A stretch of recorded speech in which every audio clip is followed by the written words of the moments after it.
यहाँ पे शास्त्रकार इसलिए जोर दे रहे हैं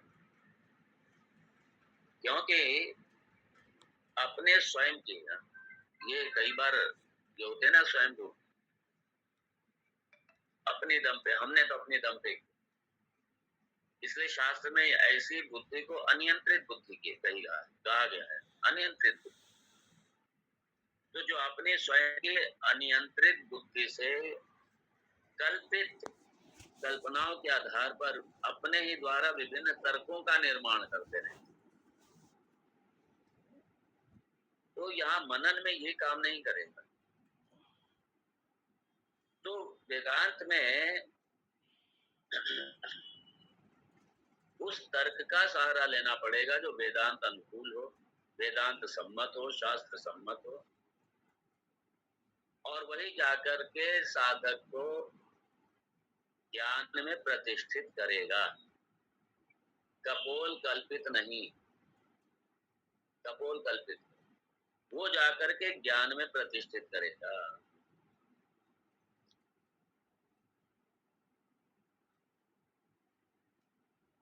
और इसलिए जो ये अपने कपोल कल्पित तर्क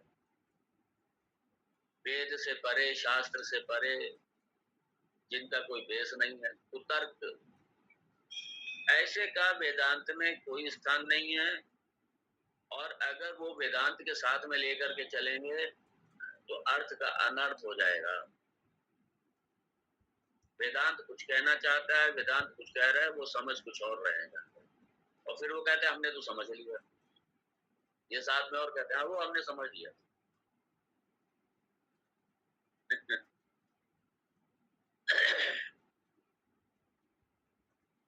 तो इसीलिए जो श्रुति के द्वारा, जो वेद सम्मत तर्कों के द्वारा जो विरोधी प्रतिपक्ष वितर्क, विरोधी प्रतिपक्ष वितर्क कौन से? जो दूसरे दर्शन हैं, जो वेदांत के विरुद्ध हैं, वेदांत को काटने वाले हैं, ऐसे विरोधी, ऐसे दूसरे वेदांत विरुद्ध दर्शनों के ऐसे प्रतिपक्षी जो कुतर्क करते हैं, वितर्क करते हैं, उनके निराकरण के लिए ही श्रुति सम्मत, श्रुति अनुकूल, उसके साथ में मनन करना, उसके साथ में चलना, उन तर्क के साथ में चलना, ये मनन है।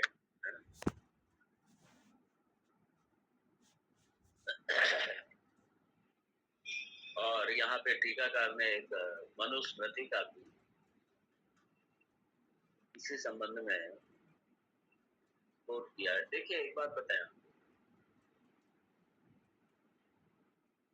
जो स्मृति ग्रंथ हैं, सूत्र ग्रंथ हैं, पुराण है, इतिहास है, ये जितने भी ग्रंथ हैं ये सारे वेद सम्मत हैं, सब वेद सम्मत, वेद विरुद्ध नहीं। इसलिए जो शास्त्र वेद का विरुद्ध चले जाते हैं, हमारे यहाँ सनातन धर्म में उनको शास्त्र की मान्यता नहीं मिलती, जो वेद विरुद्ध होते हैं। इसलिए स्मृति चाहे याज्ञवल्क्य स्मृति हो, पराशर स्मृति हो, मनु स्मृति हो, ये सब वेदानुकूल है और ये सब वेद की ही व्याख्या करते हैं। पुराण और कुछ नहीं है। पुराण क्या है? वेद मंत्रों की ही व्याख्या है पुराण। पुराण में विस्तारशः वेद के मंत्रों को ही व्याख्या किया गया, इसलिए सारे श्रुति सम्मत। एक समय था मैं सोचता था अरे पुराणों में क्या बचता है, मैं पुराण देखता ही नहीं। उसके बाद में जब महापुरुषों का साथ मिला, संग मिला, ये तो समझ में था कि भाई वेदांत है प्रमाण, और वेदांत में लग गए। लेकिन बाकी जो पुराण है या जो और ग्रंथ है, स्मृति ग्रंथ है, पुराण है, इतिहास है, ये बाद में जब ये पता चला कि ये पुराण ही वेद मंत्रों की व्याख्या है। और महर्षि व्यास जी का नाम व्यास इसीलिए पड़ा क्योंकि उन्होंने पुराणों के माध्यम से वेदों का ही विस्तार किया। वेदों की ही व्याख्या करी पुराणों के माध्यम से, और वेदों का विस्तार देने के कारण ही उनका नाम व्यास पड़ा। ये जब ये काफी समय पहले जब ये महापुरुषों के संग से रह करके जब ये सब क्लियर हुआ, स्पष्ट हुआ, जब गुरु जी के सत्संग में बैठे उनके साथ में, जब उसके अलावा व्यक्तिगत रूप से जो अपनी शंकाएं या जो अरे ये तो, और इसलिए कोई भी पुराण बिना वेदांत के नहीं है, लेकिन वहां पे वेदांत अद्वैत की सिद्धि है हर पुराण में, कोई भी पुराण, क्योंकि वेदों की इसलिए हाँ, वहां पे वेदांत या अद्वैत, वहां पे ये मुख्यता से ना होकर के वहां धर्म मुख्यता से, ब्रह्म मुख्यता से नहीं, धर्म मुख्यता से है पुराणों में। लेकिन ब्रह्म विवेचना सारे पुराण, स्मृति ग्रंथ में भी, और यहाँ उसी को मनुस्मृति को लेकर के कोट किया है। मनन के संबंध में शास्त्र सम्मत मनन को महर्षि मनु भी बड़े स्पष्ट करते हैं। वो भी इस संबंध में इसके सहयोग में अपना एक श्लोक देते हैं और कहते हैं मनन तो शास्त्र सम्मत ही होना चाहिए। आर्ष धर्मोपदेशंच वेद शास्त्र विरोधिना यह तर्केण अनुसंधत्ते सधर्म वेदन नायतरः।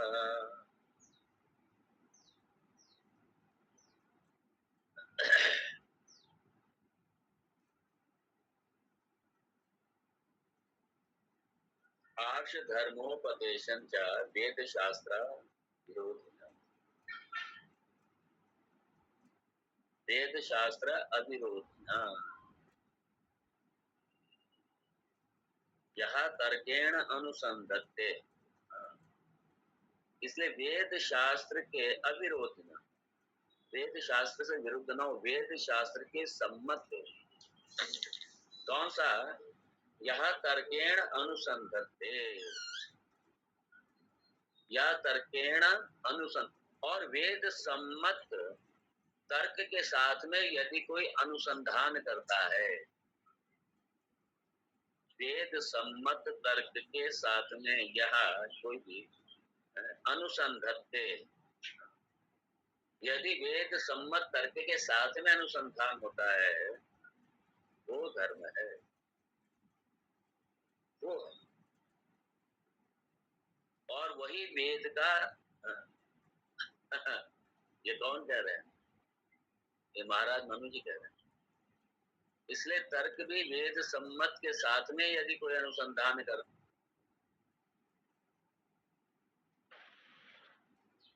और यहाँ टीकाकार ब्रह्म सूत्र को भी कोट कर रहे हैं,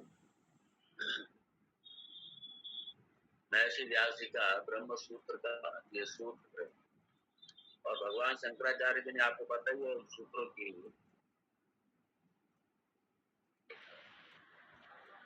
तर्क अप्रतिष्ठान,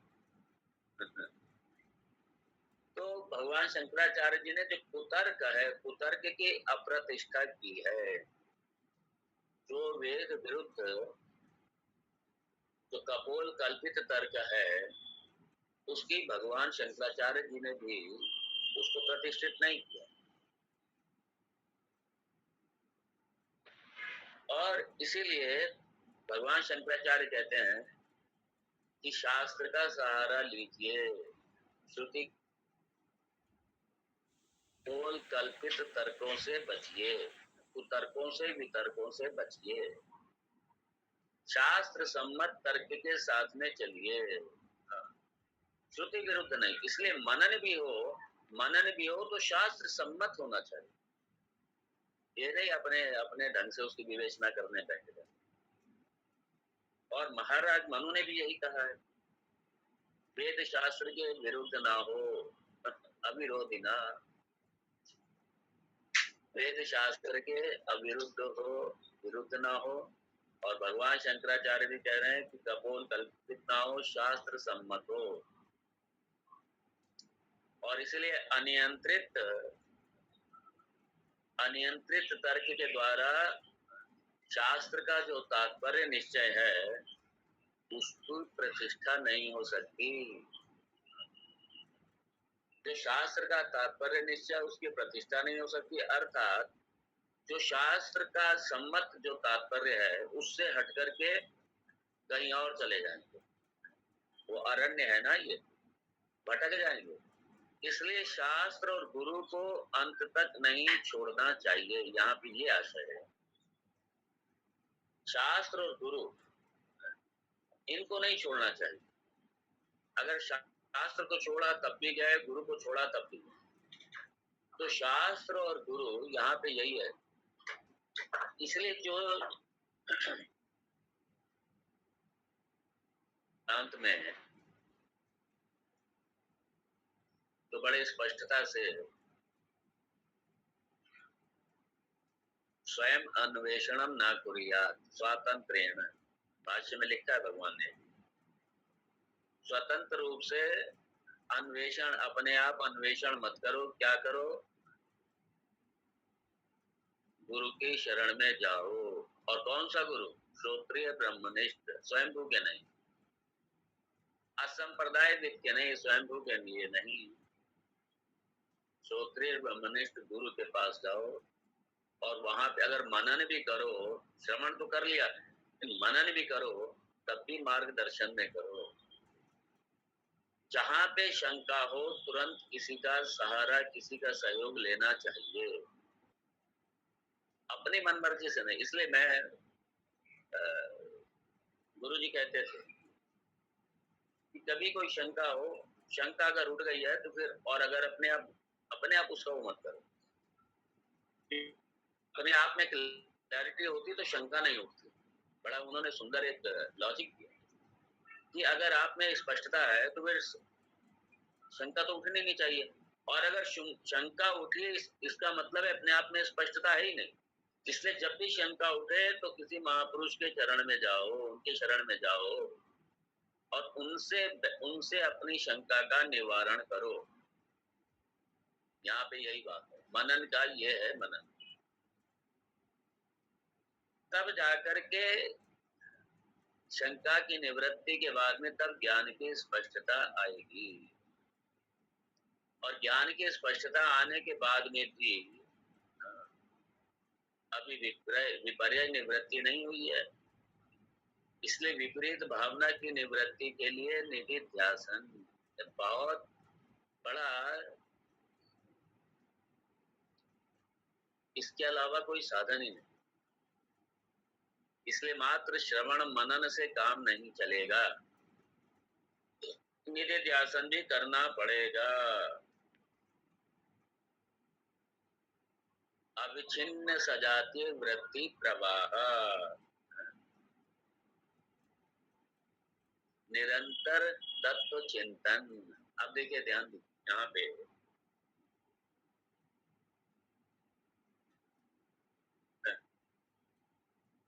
एक जगह है कि जन मनसा न मन,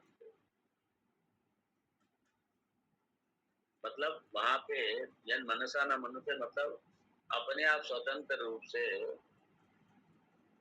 उससे आप नहीं जान सकते, अपने मन की कपोल कल्पनाओं से नहीं जान सकते। अब मनसा एव अनुद्रष्टव्य।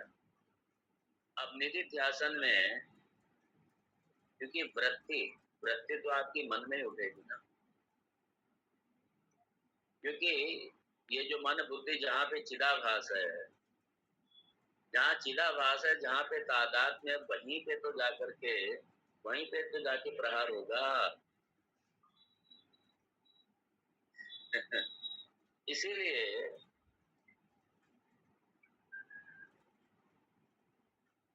जो विजातीय जो विजातीय वृत्ति है, और विजातीय वृत्ति मतलब कहाँ से? ये स्थूल जगत से लेके बुद्धि पर्यंत तक सब, ये सारी जितनी भी जड़ पदार्थ हैं ये सारे आत्मा के विजाती हैं सारे, और इसलिए उन सारी विजातियों वृत्तियों का परित्याग करके जो आत्म विषयक सजातीय प्रत्यय अहम ब्रह्मास्मि, ये जो आत्म विषयक जो सजातीय प्रत्यय जो सजातीय वृत्ति है, इसका क्या,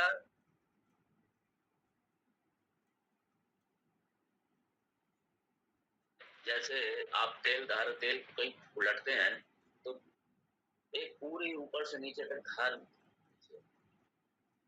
धार गिर रही है, धार पड़ रही है, धार कंटिन्यू चल रही है।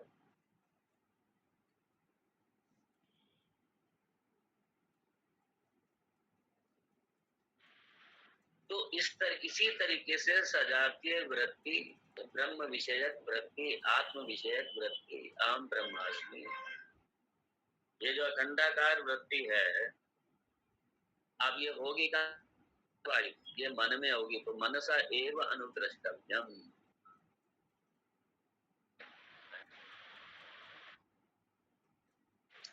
तो वो जो वृत्ति है अखंडाकार वृत्ति, वो कहाँ पड़ेगी? वो मन में। और अब ध्यान दीजिए, अब क्योंकि वहां पे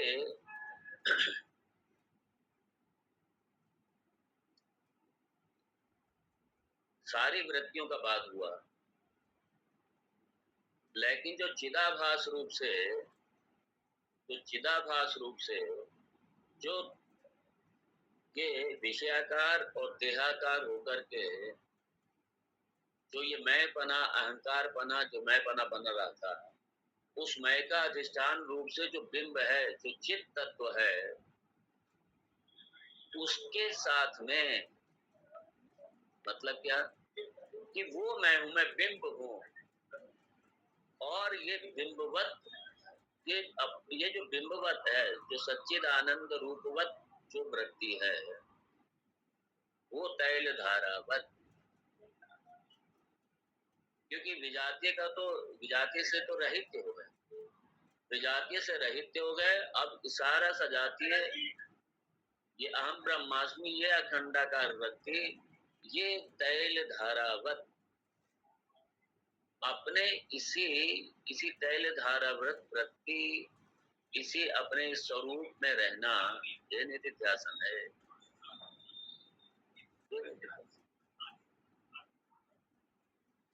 और ये वृत्ति कहाँ पड़े? ये मन में ही पड़े, कहीं और दूसरी जगह पड़े? तो मन में वो जो चिदाभास, जो अहंकार वृत्ति, उस अहंकार का भी बात करके, उस अहंकार का जो अधिष्ठान है, उस अधिष्ठान में तैल धारावत, उस अपने स्वरूप में अवस्थित रहना। और जब लंबे समय तक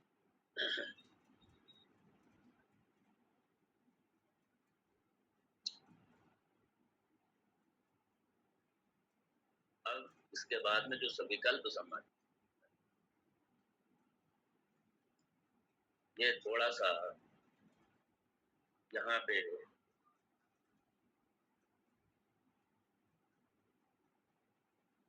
ये तो आप आ गए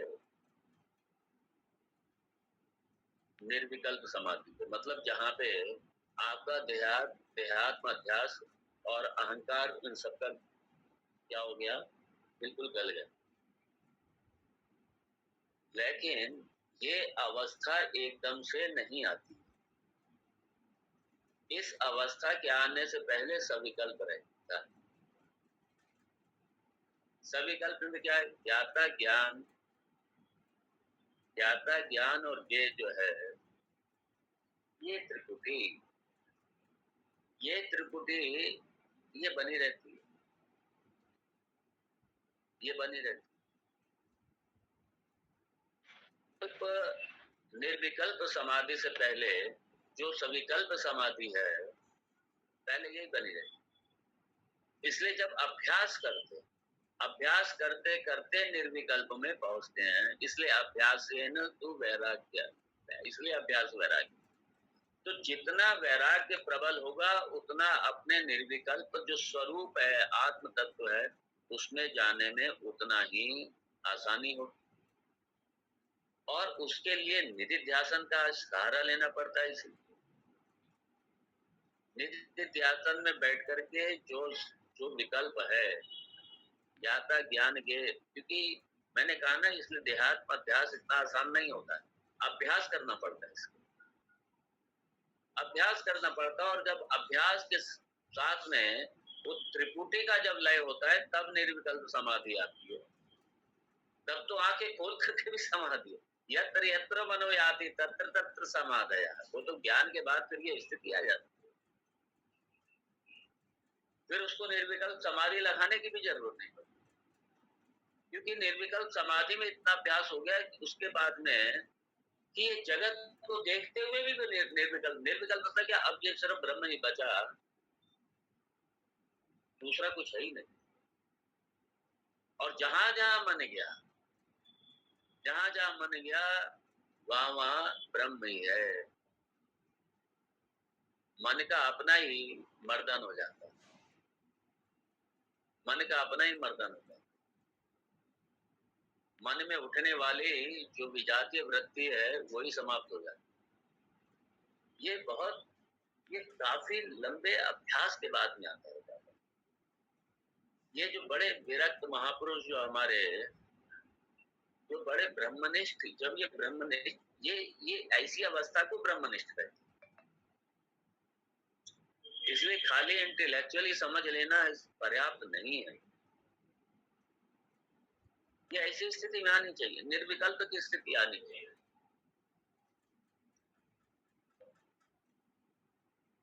और निर्विकल्प की स्थिति लाने के लिए निधिध्यासन का अभ्यास आवश्यक है। इसलिए समाधि से पहले निधिध्यासन, निधिध्यासन में जाकर के ही विकल्पों की जाकर निवृत्ति होगी। और निर्विकल्प में जब आकर के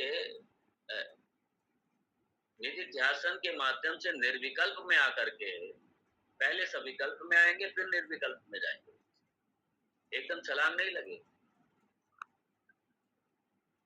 इसलिए निधिध्यासन के माध्यम से जो विपरीत भावना है, जो विपरीत भावना के संस्कार हैं, जो जगत के संस्कार हैं, ये जब बार बार उठ करके आते हैं, क्योंकि देखिए इन सबका मर्दन होता है, मन का मर्दन होता है, मन का मर्दन होता है। और ये मन का मर्दन हुआ, और मन में जितने भी वृत्तियां हैं, वासनाएं हैं, कुसंस्कार हैं पूर्व जन्मों के, इन सबका मर्दन होता है। अब मन का वर्धन हुआ, इन सबका मर्दन होगा। तो इसलिए सबको अपने अस्तित्व की चिंता रहती है। वासनाएं भी, जो दृढ़ वासनाएं होती हैं, वो भी सोचती है अरे हमारा भी मर्दन हो जाएगा, इसलिए बार बार उभर के आती रहती है। इसलिए जब निधिध्यासन में भी कई बार जो चित्त के संस्कार हैं, प्रारब्ध वशात जो वासनाएं, वो भी कई बार उभर के आती है, निधिध्यासन में आती है। यही विकल्प है ये सारा, ये सारे विकल्प, इन सारे विकल्पों को निधिध्यासन से धोना पड़ेगा। और इसके लिए मैंने पहले भी कहा, इसके लिए ईश्वर उपासना, इसलिए कहते हैं ना ईश्वर अनुग्रह, तो अपने एफर्ट्स के साथ अनुग्रह के लिए फिर ईश्वर उपासना वो भी जरूरी होता है। इसलिए जितने महापुरुष हैं ये उपासना नहीं छोड़ते, इसलिए उपासना जरूरी है। और उपासना का विषय है, तो मैं आज आपको सभी को आज ये मांगलिक उपासना की दृष्टि से मांगलिक है, ये जो पुरुषोत्तम मास है, जो मल मास है, ये मल मास मतलब इसमें संक्रांति नहीं होती है, पूरी संक्रांति नहीं होती इसमें। और ये 3 साल में एक बार बनता है। और ये मलमास इसलिए हमारा सनातन धर्म का ये बड़ा साइंटिफिक, हमारा जो ज्योतिष विज्ञान है, हमारा ये ज्योतिष विज्ञान बड़ा ही, बहुत ही साइंटिफिक, बड़ा ही वैज्ञानिक तरीके से काल गणना जो है, काल गणना तो हमारे सनातन धर्म से ही सीखे से। ये जो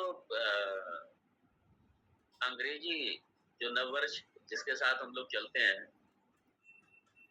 मुख्यतः तो ये काल गणना के अनुसार तो बिल्कुल ये तो ठीक है, हमारे ऑफिशियल कार्य के लिए ठीक है। बाकी काल गणना जो है वो ज्योतिष के अनुसार, ये जो हमारा संवत वर्ष है, हमारा यही है हमारा। और इसमें चूंकि ये लूनर और ये सोलर, इसमें दो का सहारा लिया जाता है काल गणना में। और लूनर में शायद 8 दिन लगभग एक साल में कम हो, और वो 3 साल में जाकर के 24-25 दिन हो जाते हैं लगभग, या शायद 9 दिन का फर्क हो, 9 या 27 होता है। तो इसलिए 3 साल के बाद एक एक माह बढ़ जाता है। और इस माह में चूंकि संक्रांति नहीं होती, और इस माह में कोई मांगलिक कार्य नहीं होते, कोई शुभ कार्य नहीं होते, मांगलिक कार्य नहीं होते। ये जब इसको मल नाम दिया क्योंकि कोई मांगलिक कार्य नहीं, कोई कुछ नहीं, इस माह को एक तरीके से अछूत बना दिया, तो ये माह बड़ा परेशान है। और इस माह का कोई अधिष्ठित देवता नहीं होता, इसकी भी एक कथा यही है। तो अधिष्ठित देवता नहीं होता, मांगलिक कार्य होते नहीं है, तो ये महा बड़ा परेशान होता। ये महा गया भगवान विष्णु के पास, और भगवान विष्णु से प्रार्थना की कि आपने ये मेरा सृजन क्यों कर दिया,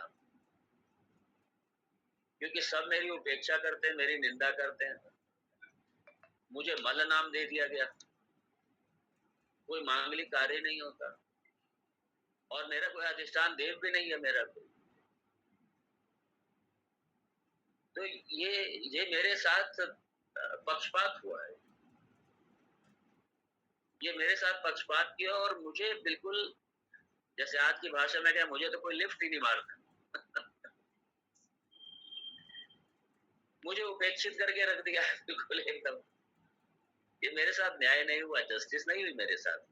जैसे सारे दिन है, मैं भी तो हूं ना, और मेरी तो देवों ने भी उपेक्षा कर दी, सबने उपेक्षा कर दी, ब्राह्मणों ने उपेक्षा कर दी, देवों ने उपेक्षा कर दी। अब ब्राह्मणों ने उपेक्षा करी, देवों ने उपेक्षा करी, इसलिए सारे समाज ने, जनता ने भी उपेक्षा कर दी, तो मैं तो कहीं का नहीं रहा तो ये बड़ा, बहुत व्यथित हुआ, ये महा जो था मलमास, बड़ा व्यथित हुआ, बड़ा विचलित हुआ, और रोया भगवान के। अब भगवान तो करुणा निधान, भगवान तो कहाँ किसी के आंसू देखने वाले, भगवान किसी के आंसू नहीं देखते, भगवान करुणा निधान। और फिर भगवान की शरण में कोई चला जाए, भगवान की अगर शरण में चला जाए, तो भगवान तो अपना विधान बदल दे। अपने भक्त के लिए, शरण में आए हुए के लिए भगवान विधान बदल लेते हैं, और इसकी कथाएं भरी पड़ी। भगवान राम इसका उदाहरण।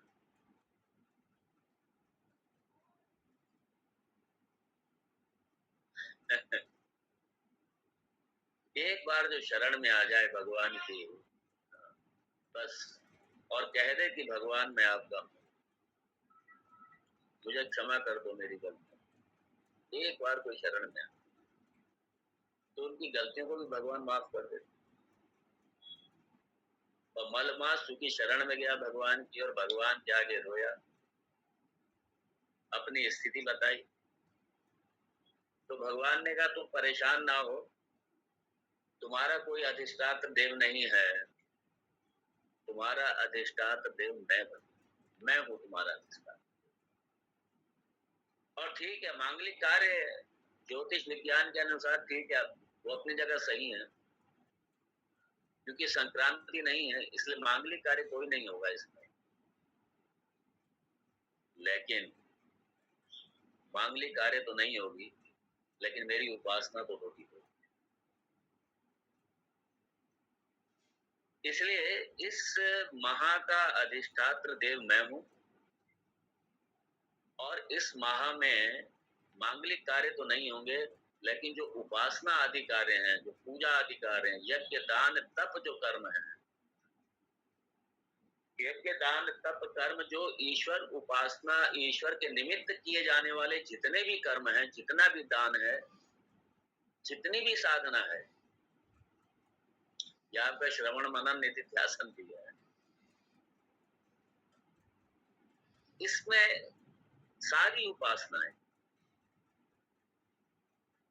भगवान ने कहा इसमें सैकड़ों गुना इसका प्रभाव बढ़ जाएगा। ये मैं तुम्हें आशीर्वाद दे, इसलिए तुम शोक मत करो, विचलित ना हो। तुम्हारी महिमा, मलमास से भगवान ने कहा, तुम्हारी महिमा जितने भी मास हैं, तुम 3 महीने में एक ही बार आओगे, लेकिन तुम्हारी महिमा जितने भी मास हैं सबसे अधिक होगी, सबसे अधिक होगी। और सारे, सब लोग, सारे देव भी इस महा की उपासना के लिए तरसेंगे।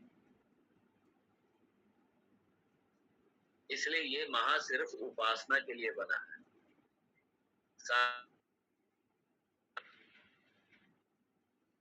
इस महा में उपासना का बहुत बड़ा फल, बहुत बड़ा फल, साधना का बहुत बड़ा फल। इसलिए मैंने बताया था कल कि बहुत से लोग इस महा को, पूरा जो पुरुषोत्तम मास है, वो किसी न किसी शास्त्र के पारायण में, जप में, तीर्थवास में, एक जगह बैठ करके तीर्थवास में, तीर्थ में, और भगवान की उपासना किसी भी रूप में करो। यज्ञ दान का भी बड़ा महत्व है। यज्ञ दान तप, ये तीनों का भी बहुत महत्व है।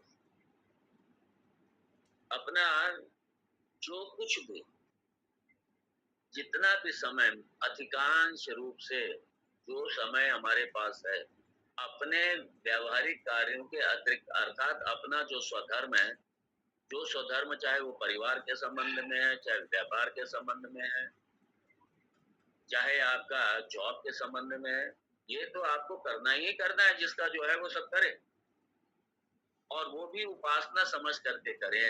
और उसके अतिरिक्त जो समय मिले, लगाओ ईश्वर के नाम में, लगाओ ईश्वर के, सब लगाओ ईश्वर। और आपको बड़ा आश्चर्य होगा, आज मैं दिल्ली में बैठा हूँ,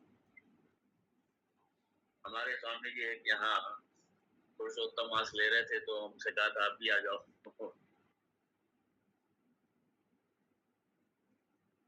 हमने कहा ठीक है आ जाओ। तो फिर वो,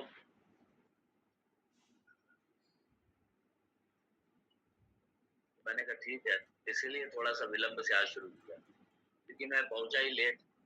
मैं लगभग यहाँ 9 बजे के आसपास में पहुंचा, और एकदम से फिर मुझे पता था थोड़ा विलंब होगा, तो इसलिए फिर मैंने सोचा 1 घंटा लेट ही करते। तो इसलिए आप सबका बहुत बहुत अभिवादन, अभिनंदन। और आप लोग तो आप लोग तो वैसे ही साधना में लगे हुए हैं। आप तो वैसे ही उपासना साधना में लगे हुए हैं, बस इसी को ही कंटिन्यू कीजिए। और यहाँ इसलिए निधिध्यासन में देहात्म अध्यास की निवृत्ति के लिए, देहात्म भाव की निवृत्ति के लिए उपासना का भी सहारा लेना चाहिए। इसीलिए ईश्वर की कृपा हमको चाहिए। मात्र ईश्वर की कृपा काम नहीं करेगी, मात्र आपके प्रयास भी काम नहीं करेंगे, दोनों चाहिए, दोनों चाहिए। हाँ, जब जाकर के ब्रह्म निष्ठा की ऐसी अवस्था आ जाए फिर वहां पे ये सब नहीं चाहिए। जब ब्रह्मनिष्ठ हो जाए फिर वहां पे ये सब फिर दौड़ हो जाता है। वहां पे आत्मलिंग के ही आप उपासक हो जाते हैं, आत्म साम्राज्य के अपने अपने उसके मालिक हो जाते हैं। इसलिए तस्य कार्यम न विद्यते, इसलिए उसके लिए कोई कर्म नहीं, उसके लिए कर्म उपासना आदि कोई कर्म नहीं है उसके लिए। लेकिन वहां तक पहुंचने के लिए ये सब आवश्यक है। जब उस स्थिति में पहुंच जाए फिर भले ही उपासना छोड़ दो, फिर उपासना का कोई वो नहीं। अब जैसे आपने नाव से नदी पार कर ली, जब एक बार नदी आपकी पार हुए तो नाव को सर पे ढो करके घर थोड़ी ले जाएंगे आप, है ठीक है। आप वो एक माध्यम था, एक साधन था, उस साधन से आपने नदी पार की, उसके बाद में उस नाव को भी प्रणाम किया, नाविक को भी प्रणाम किया, जिनके माध्यम से हमने पार की। उसके बाद में अपने अपने घर चले गए। अब जब आप अपने स्वरूप में आ गए, ब्रह्मनिष्ठ हो गए, फिर वहां पे जरूरत नहीं है आपको किसी कर्म उपासना। वहां के लिए वहां फिर सब दौड़ हो जाता है साधन। लेकिन जब तक वो स्थिति नहीं है तब तक चाहिए, इसलिए उपासना करनी चाहिए। और ये मलमास है, ये मलमास, इसलिए मलमास हटा करके भगवान ने फिर इसका नाम ही पुरुषोत्तम मास रखा, क्योंकि भगवान स्वयं इसके अधिष्ठात्र बन गए। भगवान ने कहा ठीक है, कोई देव नहीं है इस मंत्र का, मैं उस मंत्र का देव हूँ, इस महा का देव मैं हूँ और मेरे नाम से जाना जाएगा। अब मलमास मल हटा दिया। अब इतनी महिमा बढ़ गई पुरुषोत्तम नाम देने से कि पूरे 3 सालों में सबसे अधिक महत्व किसी का, ये भगवत की कृपा है। भगवान, ये भगवान की कृपा, भगवान की करुणा है। इसलिए भगवान ने कृपा करके इसको इतना ज्यादा इसका प्रतिष्ठित कर दिया कि सारे जितने भी पूजा उपासना आदि अनुष्ठान हैं, इसलिए भगवान, इसका एक पीछे एक और भी है। भगवान कहते हैं अगर 3 साल तक कोई बात नहीं, मेरा नाम नहीं ले पाए, मेरी उपासना नहीं कर पाए, तो कम से कम पुरुषोत्तम मास में तो कर लो। इसलिए पुरुषोत्तम मास में की गई उपासना अगर 3 वर्ष अगर हम नहीं कर पाए, ये शास्त्र की बात कर रहा हूँ, इस महीने में अगर 3 वर्ष तक साधक उपासना नहीं कर पाए किसी कारणवश, और वो पुरुषोत्तम मास में ही कर ले पूरी तरीके से, पूरी निष्ठा के साथ, भक्ति के साथ, तो इस महा का जो फल है वो 3 वर्ष की साधना के बराबर है। अगर नहीं किया और इस महा को कर लिया, अपने में सुन लो, मतलब अगर किसी परिस्थिति वश नहीं कर पाए, इसका मतलब ये नहीं कि 3 वर्ष करो ही नहीं और पुरुषोत्तम मास आए तो अपना कर लो। अरे मान लीजिए किसी कारणवश नहीं कर पाए, साधनाओं में बहुत से कारण हो सकते ना करने के पीछे, लेकिन कारण सही होने चाहिए।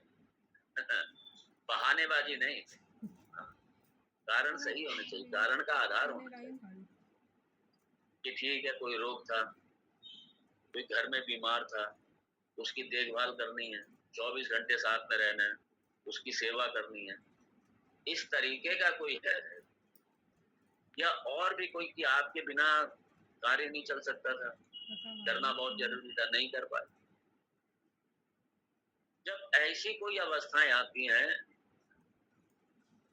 नहीं कर पाए, लेकिन पुरुषोत्तम मास ने अगर कर लिया तो पुरुषोत्तम मास का जो फल है वो इतना अधिक है कि सारे महा की उपासना से अधिक हो जाता है।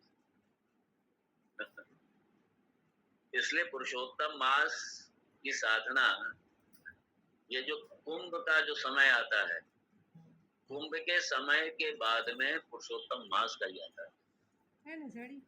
सुनना, चुप रहो। कुंभ का, इसलिए कुंभ की जो साधना है, और इसलिए बहुत जब कुंभ आता है तो बहुत से लोग कुंभ में पूरा समय रहते हैं, रह करके साधना करते हैं, स्थान नहीं छोड़ते और वहां बैठ के साधना करें। और इधर ये आपका कुंभ के बाद में ये पुरुषोत्तम मास का भी बड़ा महत्व। और फिर पुरुषोत्तम माह है,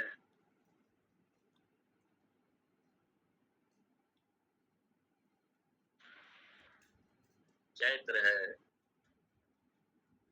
बैसाख है, जो इस तरीके के माह हैं, इनका भी महत्व। देखिए, देश काल स्थान और इसका बड़ा महत्व है कि आप इसलिए तीर्थ का महत्व, स्थान का महत्व अलग हो जाता है। स्थान है, स्थान के साथ साथ गौशाला में करने का अलग महत्व। कोई समाधि है, उसका कोई महापुरुष ने जहाँ पे बैठ करके तपस्या साधना की है, उसका एक अलग हो जाता है। मंदिर में बैठ करके करेंगे अलग हो जाएगा, तीर्थ में बैठ करके करेंगे अलग हो जाएगा। गंगा जी के तट पे कर रहे हैं, यमुना जी के तट पे कर रहे हैं, सरयू जी के तट पे कर रहे हैं, कावेरी जी के तट पे कर रहे हैं। ये जो हमारी देवियां हैं उनके तट पे कर रहे हैं, इसलिए स्थान का बड़ा महत्व। और अगर आपने अपने घर को ही मंदिर बना के रखा है, अपना कक्ष मंदिर की तरह रखा हुआ है, और आप वहीं अपना प्रॉपर, ठीक है शरीर की अवस्था होती है, आदमी कई बार नहीं जा पाते कहीं भी, ऐसी स्थिति आ जाती है। और जब परिस्थिति वश आप नहीं, स्वास्थ्य के कारण से या कई कारण से नहीं, कहीं नहीं जा सकते, और वो कारण सही है, बिल्कुल नहीं जा सकते, और आप अपने कक्ष में ही बैठ करके, अपने कक्ष में जो आपने साधन कक्ष आपने बना रखा है साधना का, जहाँ बैठ करके आप श्रवण बराबर करते हैं, जहाँ बैठ के उपासना करते हैं, वो भी आपका, वो भी बहुत प्रभावशाली हो जाता है। वो भी एक तरीके से मंदिर ही होता है। भगवान का नाम लेना तो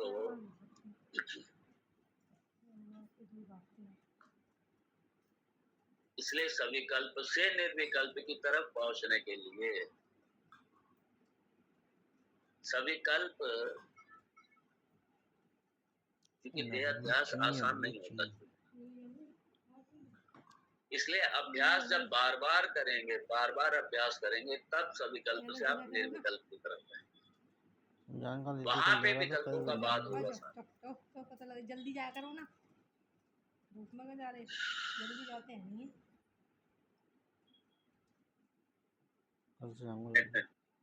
जल्दी आओ तो 8 बजे चलेंगे। इसलिए सविकल्प में क्या होता है, आप निधिध्यासन में बैठे, लेकिन जो वृत्ति है, जो आत्मपरक वृत्ति थी, दबा दो वो उठ करके किसमें, वो आकर के देह में आकर के देह में आ जाती है, बार बार देह में, मैं में, मेरे में आ जाएगी, उसे फिर प्रयास पूर्वक लेकर के लाना पड़ता है। इसलिए शनै शनै ऊपर में बुद्धिया धृति ग्रहित है। 11 बजे, इसलिए भगवान कहते शनै शनै ऊपर में बुद्धिया धृति ग्रहित है, आत्म संस्थम मना कृत्वा, आत्म संस्थम मना कृत्वा न किंचित अपि चिंतयेत्। दूसरी वृत्ति नहीं आए, लेकिन मैंने पहले भी कहा, क्योंकि चित्त में जो वासनाएं हैं, चित्त में जो संस्कार हैं, पूर्व जन्म, इस जन्म के नहीं, पूर्व जन्म, जो प्रारब्ध से हम लेकर के आए, वो परेशान करते, वो कई बार विक्षिप्त कर देते हैं, वो अपने स्वरूप से हटा करके वो जगत में ले आते। कोई बात नहीं। इसलिए भगवान कहते हैं शनै शनै ऊपर, धीरे धीरे धीरे, इसका मतलब ये अभ्यास करो, धीरे धीरे का मतलब अभ्यास करो, और फिर ऐसी स्थिति आए ना किंचित अपनी चिंतन, किसी का भी चिंतन, आत्म संस्थम मना कृत्वा, अपने स्वरूप में स्थित होने के बाद में, न किंचित अपि चिंतये, फिर किसी का भी चिंतन न करे, फिर किसी का चिंतन नहीं होना चाहिए।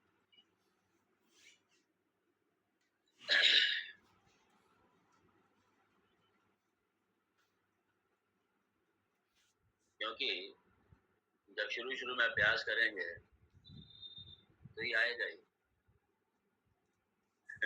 कि आत्म वस्तु क्या है, ये है, और मैं क्या हूँ, ज्ञाता हूँ, और ये ज्ञान की प्रक्रिया चल रही है। तो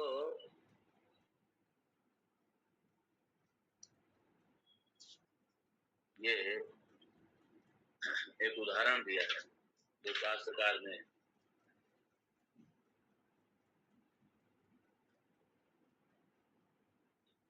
सुंदर दिया उदाहरण कि जैसे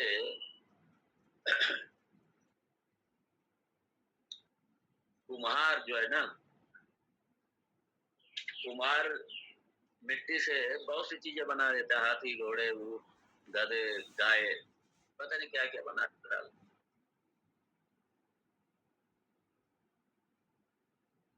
तो जैसे उसने मिट्टी से हाथी बनाया, ये टीकाकार है, मिट्टी से हाथी बनाया।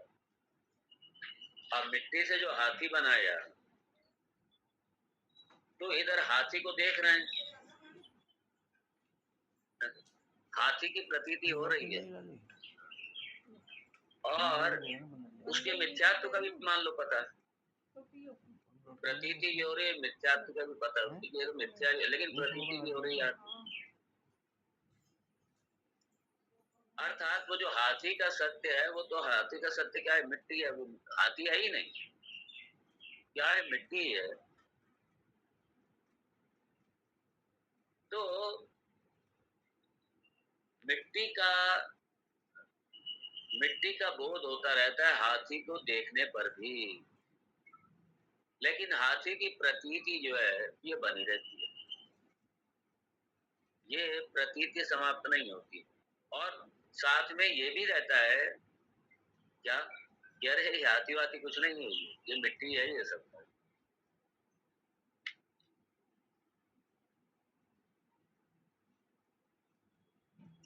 इसी तरीके से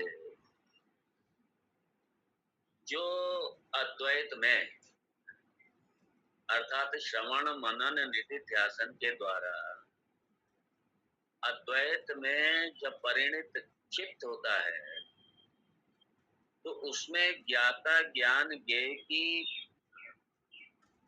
प्रतीति भी हो रही है, और उसके मिथ्यात्व का भान भी होता रहता है। अर्थात ये सविकल्प में ये त्रिपुटी बनी रहती है।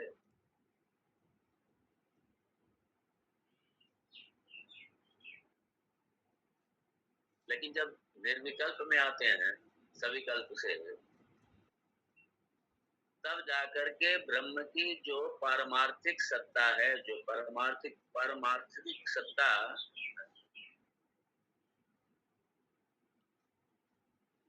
वो जो अद्वैत तत्व है सिर्फ वही रह जाता है।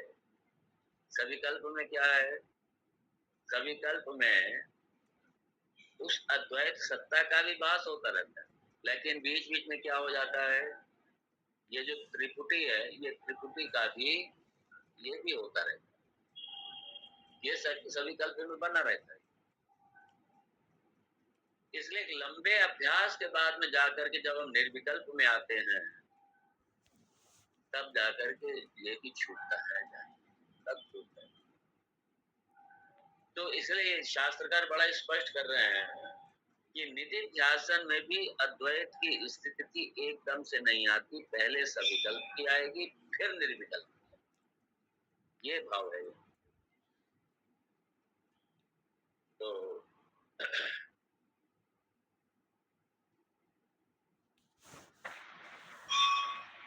इसको आगे और देखेंगे कल। ओम तत्सत्। ओम पूर्णमदः पूर्णमिदं पूर्णात् पूर्णमुदच्यते पूर्णस्य पूर्णमादाय पूर्णमेवावशिष्यते। ओम शांति शांति शांति। शंकरं शंकराचार्यं केशवं बादरायणं सूत्रभाष्यकृतौ वन्दे भगवन्तौ गुरुरात्मेति मूर्तिभेदविभागिने व्योमवद्व्याप्तदेहाय दक्षिणामूर्तये नमः। ॐ शान्ति शान्ति शान्ति। हरि ओम श्री गुरुभ्यो नमः। हरि ओम। ओम नमो